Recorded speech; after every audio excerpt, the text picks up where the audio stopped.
Yung shield niya ay malambot, no? Mabilis makalabas yung sisiyo. Dahil yung sit up ko dito mga ka-agri, pansinin niyo to. Blower, bugahan niya yung init at saka yung tubig, no? Bubugahan niya yan. Humidity at saka yung temperature, bubugahan ng blower, no? Tapos bago niya dadalhin dito sa taas sa itlog, sabayan mga ka-agri, humidity at saka yung temperature niya. Hello mga ka-agri, no? Panibagong araw, panibagong vlog, no? Ngayon nagbabalik kayo ako mga ka-agri para i-share sa inyo yung nandiyan nakalagay sa caption, no? Ano bang maganda, yung rep na gamit natin na incubator o yung na nabibili natin sa Shopee na incubator, yung automatic, no? I-share ko sa inyo at pag-usapan natin kung ano yung advantage at saka disadvantage sa kanilang dalawa, no? Itong mga sasabihin ko mga ka-agri, hindi po ako expert. Base lang ito sa aking experience, no? Pwede rin kayong manood ng ibang mga video mga ka-agri. Itong i-share ko mga ka-agri base sa aking experience, no? Baka may magsasabi dyan na mas maganda to, pero ito yung sasabihin ko, uulitin ko base sa aking experience, no? Kung ano yung natutunan ko dito sa dalawa na to, no? Ito ipapakita ko sa inyo. Ito, no, yan ipapakita ko sa inyo comparison sa kanilang dalawa, no. Yung incubator na nabibili natin sa Shopee, yung ganito. Yan, ganitong incubator, yung nabibili natin yan sa Shopee, siguro mga 3,000 to or 2,000 mahigit, no. Matagal-tagal na rin to sa akin mga ka-agri, itong incubator na to. Ang capacity nito ay 120 pag itlog ng manok. Pero pag itlog ng itik or pato or bibi ay naglalaman lang yan ng 100 pieces, no. Bawat isang layer nito mga ka-agri ay maglalaman yan ng 60 pag itlog ng manok. Pero pag itlog ng itik 50. Pero sa kasalukuyan ay tinanggal ko muna yung isa, no. Nandito yung isang layer, ito. Yan. Dahil may in-incubate ako ng itlog ng pato ngayon, yan, dahil konti lang yung in-incubate natin, isang layer lang ang ginamit ko, no. Ngayon mga ka-agri, pag-usapan natin yung advantage at saka disadvantage sa ganitong incubator at saka ito yung nakaraan nating vlog, yung incubator natin na refrigerator, no. Yan. Pag-usapan natin ngayon mga ka-agri kung ano yung advantage at saka disadvantage sa kanilang dalawa, no? Base sa experience ko. Ito kasi mga ka-agri, dito natin uunahin, no, yung nabibili natin sa Shopee na incubator na automatic incubator, no? Yung nabibili natin sa Shopee.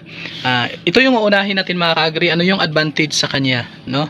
Ang advantage kasi dito mga ka-agri sa incubator na to ay hindi ka na mag-iikot-ikot pa ng manual dahil automatic, no? Yung itlog ay iikot lang yan, depende sa setup mo. Sa akin ay every 8 hours iikot yan ng itlog ng 45 degrees, no? Yan. Iikot yan siya ng 45 degrees every 8 hours, no? Hindi mo na kailangan haluin kahit umalis ka, kahit kinabukasan ka pa uuwi, hindi ka mag-alala dahil nakaset yan lahat, no? Kahit iiwan mo yan, okay lang yan, no? Dahil lahat dito ay naka-set up na, no. Yun yung advantage sa kanya dahil automatic, no. Ang disadvantage naman niya dito mga ka-agri, yun yung pagdating na doon sa hatching na, yung mapipisa na siya. Kasi napansin ko dito mga ka-agri, yung advantage talaga nito ay yung pag malapit na siyang ma-hatch. Totally mga ka-agri, pag dito mo lang i-incubate, pag itlog ng itik ay dito mo siya ilalagay ng 20 days, D1 to 20 days ay maganda siya. Maganda yung temperature niya nito, maganda yung pag-i-incubate niya. Dito tayo mag-i-incubate. Pero ang nakapangit lang dito mga ka-agri, disadvantage lang sa ganito ay yung pag-hatch na. Kasi mga ka-agri, ganito napansin nyo. Kasi yung blower natin, nandyan, ito mismo, yan. Tapos yung tubig mga ka-agri nasa ilalim. Tapos gitna yung itlog, no? Napansin nyo. Ito mga ka-agri, maganda siya sa, ulitin ko, sa 1 day to 20 days, maganda siya. Pero sa hatching mga ka-agri, masasabi kong hindi siya maganda. Dahil yung itlog dito mga ka-agri, napansin ko, ay tuyo siya. Matigas yung shell, yung ano niya, shell niya, ito yung puti.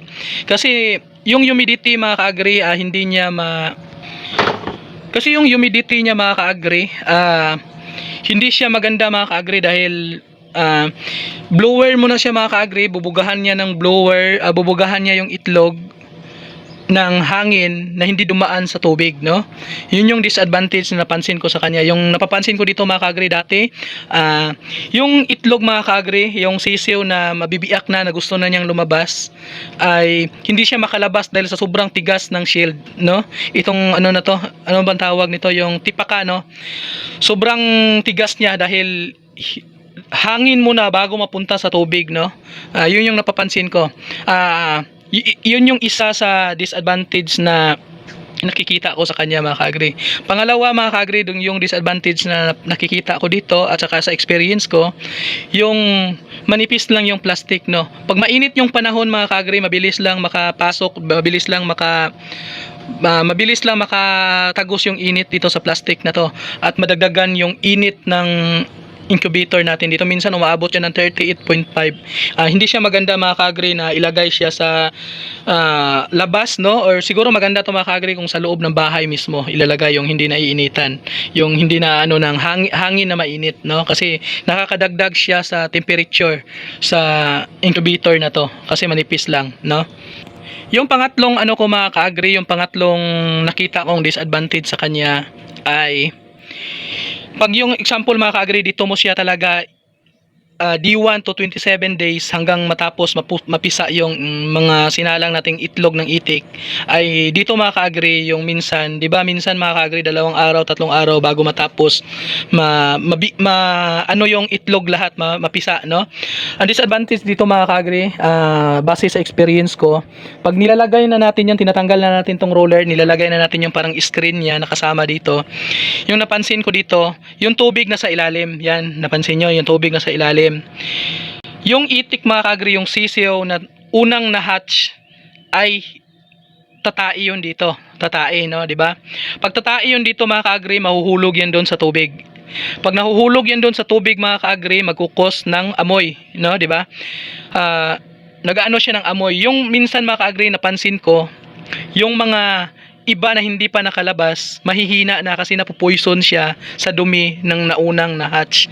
Yun yung disadvantage na pinaka disadvantage na nakita ko dito mga kaagri. Yung sisiw mga kaagri, minsan namamatay na. Lumalabas lang yung tuka nila, hindi na sila nakakatuloy dahil namamatay na sila dahil mabaho na sa loob. Dahil naghalo na dito sa ibaba yung tae nila at saka yung ipot nila at saka yung tubig, may amoy na, no? Lalo na pag naabutan ng kinabukasan, no? Mabaho na yung tubig, namamatay na yung dito sa loob. Yun yung disadvantage na nakikita ko sa kanila. Ang advantage lang talaga dito mga kaagri, automatic. Hindi mo na haluin pa. Pangalawang advantage ko sa kanya ay pwede mo siyang iiwan. At maganda yung pag dito mag-incubate, basta hindi lang dito magha-hatch, no? Maganda dito mga kaagri, dahil ang maganda pa mga kaagri, katatlong advantage sa kanya, pag mag-burn out sa lugar ninyo, pwede siya sa 12 volts o 24 volts, no? Pwede sa battery, pwede nyo, ang ginagawa ko dito sa akin mga kaagri, pag nag-burn out, dito ko nilalagay at tapos paandarin ko yung motor. Nagsiseries lang ako ng wire, yun, may wire ako dyan, naka-ready. Yun yung ano sa kanya, advantage sa kanya. Pwede siya sa battery, no? Kahit mag-burn out ng 12 hours, 8 hours kaya pa niyang i-sustain, no? Hindi masisira yung mga itlog. Tapos dito naman ngayon mga kaagri, ano yung disadvantage? Dito naman tayo sa ref na ginawa natin, yung refrigerator. Yung ano yung disadvantage at saka advantage nila, no? Dito mga kaagri, unahin natin yung advantage sa kanya, no? Base din sa experience ko, ulitin ko, base sa experience ko, hindi po ako expert, no? Base lang ito sa karanasan ko, no? Ito mga kaagri, ito yung advantage niya. Yung mapisa yung mga kaagri, yung mga sisiw, yung itlog mga kaagri, pag may biak na, yung shield niya ay malambot, no? Mabilis makalabas yung sisiw. Dahil yung setup ko dito mga kaagri, pansinin niyo to. Blower, bugahan niya yung init at saka yung tubig, no?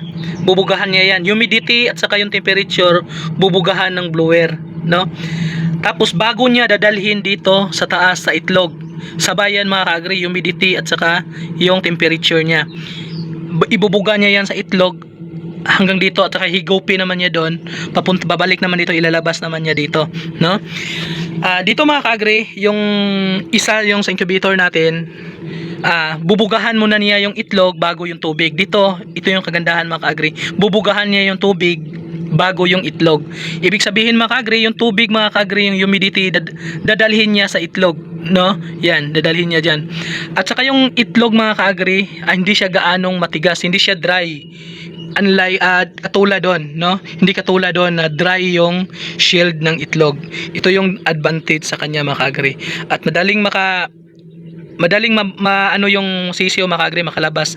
At saka pangalawa mga ka-agri, yung advantage niya dito ay pag may maunang mapisa mga ka-agri yung sisiyo natin, pagtatai siya, malagyan natin siya dito ng karton, no? Masasala yung ano doon mahuhulog yung ipot ng ating mga itik. Hindi na siya didiretso dito sa ating tubig. Hindi siya mag-cause ng amoy, no? Kasi pag ang ipot maghalo sa tubig ay sobrang mabaho. Yan yung advantage sa kanya mga ka-agri. Pwede natin i-DIY lahat dito, no? Na hindi maapektuhan yung mga itlog at saka yung tubig, no? Ang disadvantage lang dito sa atin mga ka-agri, yung isang ganitong ref mga ka-agri, ang disadvantage lang talaga na nakikita ko dito mga ka-agri, manual, no? Ikaw mismo maghalo sa itlog. Ikaw mismo magbaliktad sa itlog every 8 hours or pwede every 12 hours, no? Babaliktarin mo siya every 12 hours or 8 hours, depende sa inyo mga ka-agri, depende sa nakasanayan ninyo. Pero dito sa akin, minsan babaliktarin ko siya ng 8 hours, minsan babaliktarin ko siya ng every 12 hours, no? Yan. At saka advantage ko rin dito mga ka-agri, yung ano pala dito mga ka-agri, dagdag ko lang, pag mag-brown out siya mga ka-agri, hindi siya mabilis lumamig dahil naka-sealed siya. Yan, no? Takpan mo lang yung mga ginawa mong butas, no? Yung mga butas-butas yung sa gilid, takpan mo lang pag mag-brown out at hindi siya mabilis lumamig, no? Yan yung isa sa advantage sa kanya, no? Pero ito yung lahat ng mga sinasabi ko sa inyo mga ka-agri, depende pa rin yan sa experience ninyo at saka gusto ninyo, no? Pero ito yung sinasabi ko lahat ay base sa experience ko, no? Pwede rin kayo manonood mga ka-agri ng ibang mga video para marami kayong matutunan. Hindi lang natin isarado yung isipan natin para marami tayong kaalaman na pwede nating masagap. Pwede natin mai-apply, no, kung ano yung maganda, no? Ito lang, sinasabi ko lang base sa experience ko. Ito yung the best para sa akin, no? Yan lang mga ka-agri ang aking i-share. Kung may mga tanong kay mga ka-agri, pwede natin yung gagawa ng video pa ulit sa susunod na video kung ano yung mga tanong niyo para kung kulang man tong explanation ko dito mga ka-agri, magtanong lang kayo at gagawa natin yan ng panibagong video, no? Yan. Hanggang dito lang ang aking video mga ka-agri. Update ko kayo dito kung ilan yung mapipisa nito, no? Maraming salamat sa inyo mga ka-agri, and paki-like and paki-follow na rin ang aking Facebook page and YouTube channel, and paki-subscribe. Maraming salamat sa inyo mga ka-agri. I hope subaybayan yung aking YouTube channel. Maraming salamat sa inyo mga ka-agri. Happy farming and God bless. Bye-bye.